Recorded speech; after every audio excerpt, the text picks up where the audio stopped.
piscívor. Si us fixeu, només fa que menjar peix i té tota una sèrie d'eines per detectar les seves preses perquè no s'escapin i capturar-les. Per exemple, els lleons marins tenen molt bona vista i a més els seus ulls es poden desplaçar de la part frontal del cap a la part superior. Veieu? Són mòbils. I això els permet ampliar el camp de visió per detectar les seves preses. Però a més, aquests ulls són molt bons per veure-hi tant bé fora com dins de l'aigua.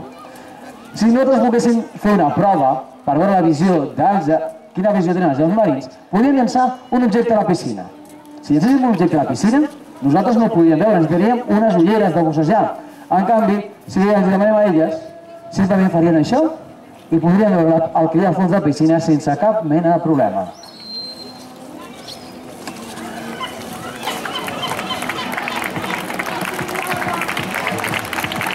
A més, aquests lleons marins són molt espavilats, perquè a vegades van a caçar de nit, i els lleons marins no hi poden veure de nit, però fan com les persones, van amb el tacte. Nosaltres toquem amb els dits, i els lleons marins el problema que tenen és que no tenen dits perquè tenen les seves aletes, tenen un altre sistema de tacte. Són les vibrisses, són els seus bigotis.